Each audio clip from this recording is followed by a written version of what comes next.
Hello বন্ধুরা, চলে এসেছি দার্জিলিং ব্লগের পার্ট 2 নিয়ে। পার্ট 1টা আমি অলরেডি আপলোড করে দিয়েছি। তোমরা যদি এখনও না দেখে থাকো অবশ্যই তাড়াতাড়ি গিয়ে আমার চ্যানেলে দেখে নাও।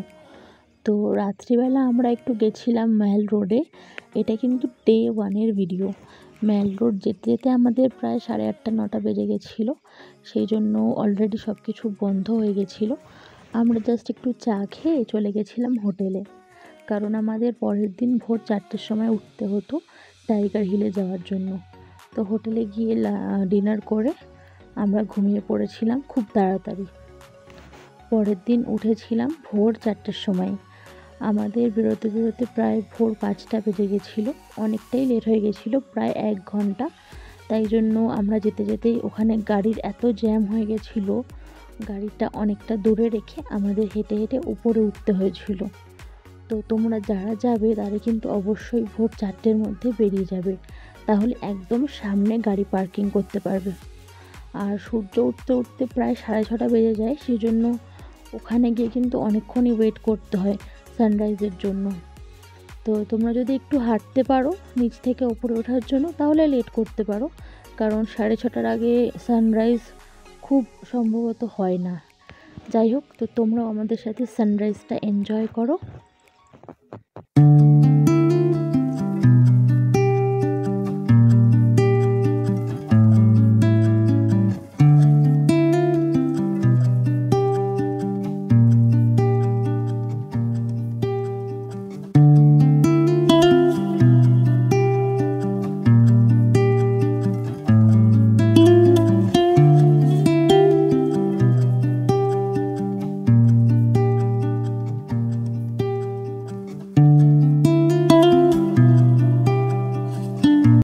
তো টাইগার হিল থেকে নেওয়ার সময় আমাদের থেকে পার হেড 70 টাকা করে নিয়েছিল।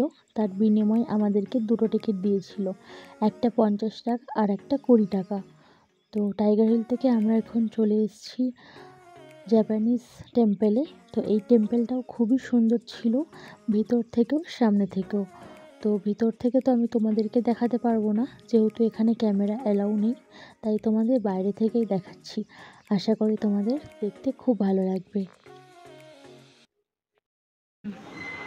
এখন আমরা ভোর 4টের সময় আমরা বেরিয়েছিলাম। এখন আমরা টাইগার হিল সাইট সিন করে আসলাম। এখন আমরা ব্রেকফাস্ট করে আবার সাইট সিনে বেরোবো।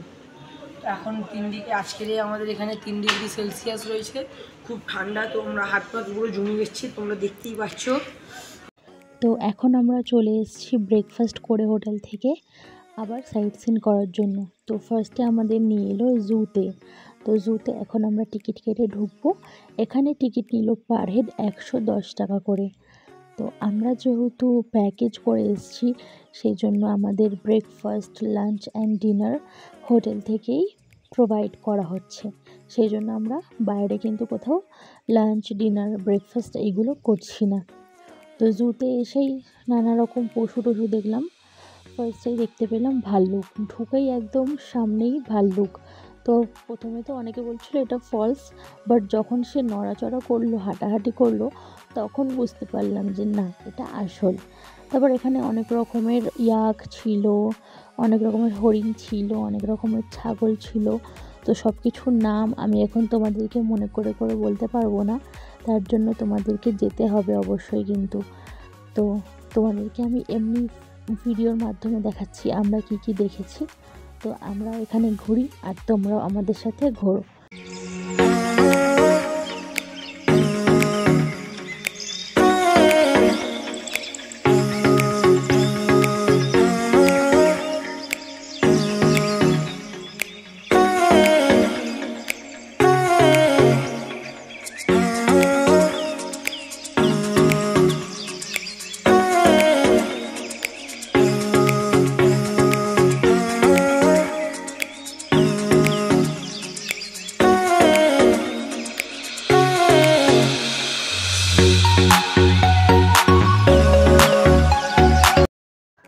প্রায় 1-1.5 ঘন্টা চিড়িয়াখানায় কাটানোর পর আমরা বেরিয়ে পড়েছিলাম আমাদের পরবর্তী গন্তব্যের জন্য, সেটা হলো রক গার্ডেন।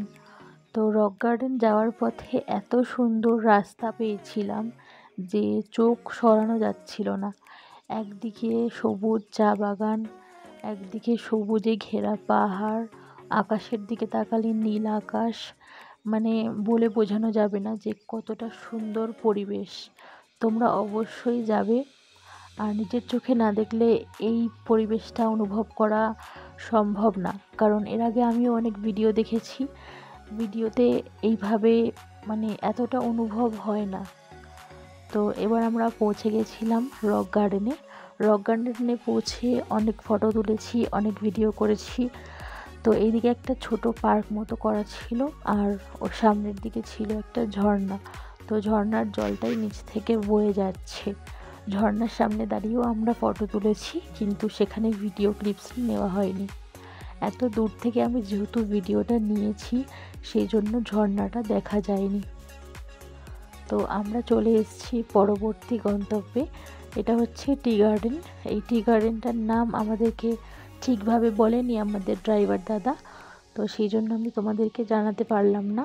তবে এটা রক গার্ডেনের খুবই কাছে ছিল, প্রায় 5 মিনিট রাস্তার মধ্যেই এই টি গার্ডেনটা ছিল।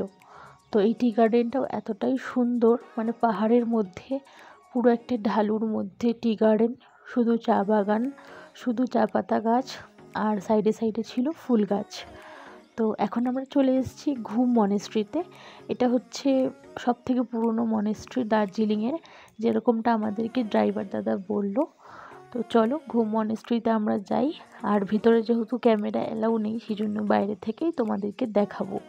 চলো।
আমরা চলে এসেছি পরবর্তী গন্তব্যে। এটা হচ্ছে বাতাসিয়া লুপ। এই জায়গাটার ভিডিও আমি অনেক দেখেছি ইউটিউবে, তো আজকে নিজের চোখে দেখছি। খুবই ভালো জায়গাটা, খুবই সুন্দর। আর এখানে তোমরা টয় ট্রেন দেখতে পাবে, এখানে তোমরা ড্রেস পরে ছবি তুলতে পারবে। এটা যেখানে এখানকার ট্রেডিশনাল ড্রেস, সেইগুলো পরে তোমরা ছবি তুলতে পারবে। আর এখান থেকে কিন্তু কাঞ্চনজঙ্ঘাও দেখা যায় যদি আকাশ পরিষ্কার থাকে। তবে আমরা কিন্তু দেখতে পাইনি, যেহেতু আকাশে মেঘ কুয়াশা ভর্তি ছিল। তো এই জায়গাটায় এসে একটা আলাদাই ফিলিংস হচ্ছিল, সেটা আমি বলে বোঝাতে পারবো না। যাই হোক, আমরা কিন্তু টয় ট্রেনও দেখতে পেয়ে গেছিলাম। আর আমার শাশুড়ি, আমার ছেলে সবাই কিন্তু ট্রেডিশনাল ড্রেস পরে ফটোও তুলেছিল। তো এখানেও আমরা প্রায় আধ ঘন্টা মতো সময় কাটিয়েছিলাম। তারপর আমরা চলে গেছিলাম কিন্তু হোটেলে।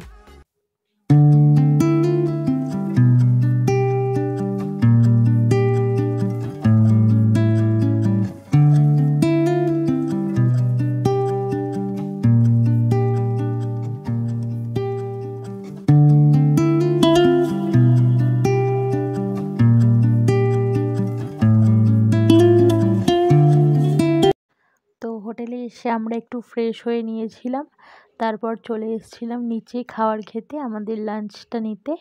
তো এসে দেখলাম হোটেলেরই একটা এটা স্টাফ, তো খুব সুন্দর রুটি বেলছিল। তো দেখে ভাবলাম যে একটা ওর ভিডিও করে নিই, কারণ ওর মতো সুন্দর রুটি বেলতে তো আমিও পারি না। তো যাই হোক, এখন আমরা করব লাঞ্চ, তারপর একটু রেস্ট করব, করে বিকেলবেলা আবার যাব ম্যাল রোডে। তো আজকের ভিডিওটা আমি এইটুকুই রাখছি। আশা করি তোমাদের ভালো লেগেছে। আর যদি ভালো লেগে থাকে তাহলে অবশ্যই কিন্তু আমার চ্যানেলটাকে সাবস্ক্রাইব করে দিও, আর এই ভিডিওতে একটা লাইক করে দিও। আর যদি তোমাদের কিছু জিজ্ঞেস করার থাকে তাহলে কিন্তু একটা কমেন্টও করতে পারো। তো চলো, টাটা।